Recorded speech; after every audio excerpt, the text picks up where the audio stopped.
Olá, paz e bem. Estamos aqui, né, com o terceiro curso, né, da nossa história da Igreja Católica. E a gente vai falar sobre o papado Pedro em Roma, né? Eu acho muito interessante esse pessoal protestante que é da sola escritura, que eles negam que Pedro, né, esteve em Roma, quando a Bíblia fala, né, que, segundo São Paulo, né, Marcos se encontrava em Roma. Está lá em Colossenses capítulo 4, versículo 10. A epístola de Pedro foi escrita pelo punho de Silvano, está na primeira carta de Pedro, né, capítulo 5, versículo 12. Paulo, quando escrevia de Roma, também cita Silvano como seu colaborador, tá? Na primeira Tessalonicenses, capítulo 1, versículo 1. Ora, Silvano jamais saiu de Roma. Então isso já prova irrefutável que Pedro esteve em Roma. Mas sabe como é que é, né? Protestante é fogo. Então, para não dizer, né, que eu uso só fonte católica, a gente vai começar, né, a nossa reflexão pelo teólogo historiador protestante Adolf Harnack, que diz: negar a estadia em Roma de Pedro é um erro que hoje é claro para qualquer estudioso que não é cego. A morte por martírio de Pedro em Roma já foi impugnado em razão de prejuízo protestante. Outro também, né? F. J. Fox Jackson, que escreveu O Príncipe dos Apóstolos, né? Esse autor protestante. Ele fala: daí por diante não há dúvida alguma de que não só em Roma, mas toda a igreja é vista de Pedro, a cidade como de fato ocorreu, como seu martírio juntamente com o de Paulo.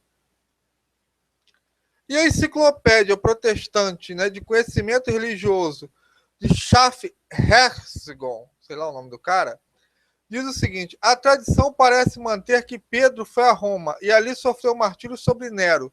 Nenhuma outra fonte descreve o lugar do martírio de Pedro em em nenhum lugar diferente de Roma. Parece mais provável do que Pedro morreu como mártir em Roma e no final do reinado de Nero, em algum momento após a perseguição geral, quer dizer, entre, né, o final do reinado de Nero e o começo da perseguição dos cristãos, foi que Pedro morreu, está lá nessa enciclopédia protestante. Então, quer dizer, não é opinião só católica. Outra coisa que os protestantes contestam é que São Pedro jamais teria ficado 25 anos em Roma, né? E só é estupidez, pelo amor de Deus. Porque se você pegar a Bíblia e a história e botar junto, você vê que o exílio de Pedro aconteceu aonde? Né? Tá lá em Atos capítulo 12. Foi no reinado de Herodes e no reinado de Calígula. Isso historicamente aconteceu no reinado de Calígula, que foi até relatado por Flávio José e principalmente por Eusébio de Cesareia. Então o que acontece? O exílio de Pedro ocorreu provavelmente no ano 39 depois de Cristo. Ora, seu martírio ocorreu por volta de 64. Se você fizer as contas, dá 25 anos, né? Então, nesses 25 anos, né, que Pedro se exilou de Jerusalém, ele passou por Antioquia, exerceu o ministério em Roma, voltou a Jerusalém durante o reinado de Cláudio, que expulsou os judeus de Roma, participou do Concílio de Jerusalém por providência divina. Após a morte de Cláudio, ele volta a Roma, né? E também batizou pela Samaria, passou pela Lídia, Cesareia, tudo isso antes do reinado de Calígula, segundo relata a Bíblia, né? Antes desse exílio, ele fez isso tudo. Então, né, os pais da igreja falam isso, né? E tem autoridade papal desde o começo, entendeu? O bispo de Corinto, né, que não tinha nada, sim, ele não era de Roma, né, exaltou uma carta aos romanos no ano 170. Tendo vindo ambos a Corinto, os dois apóstolos Pedro e Paulo, nos formaram na doutrina do Evangelho e a seguir indo para a Itália, eles transferiram os mesmos ensinamentos e por fim sofreram martírio simultaneamente, né? Irineu, que era bispo de Leão, né? Ele diz, tá aqui, os bem-aventurados apóstolos fundando, instituindo a igreja, entregaram o cargo a Lino, de administrá-la como bispo. E depois veio Anacleto, depois veio Clemente e assim por diante. Né? E reconhecendo a autoridade episcopal, antes de Constantino, em 96, né, no tempo de Cristo, o Papa Clemente mandou uma carta à igreja de Corinto. É só ler essa carta que ela é extremamente pastoral, interferindo em assuntos da diocese, onde ele é reconhecido como pastor universal e autoridade. Isso no ano 96. Santo Inácio de Antioquia elogia a igreja de Roma, no ano 110.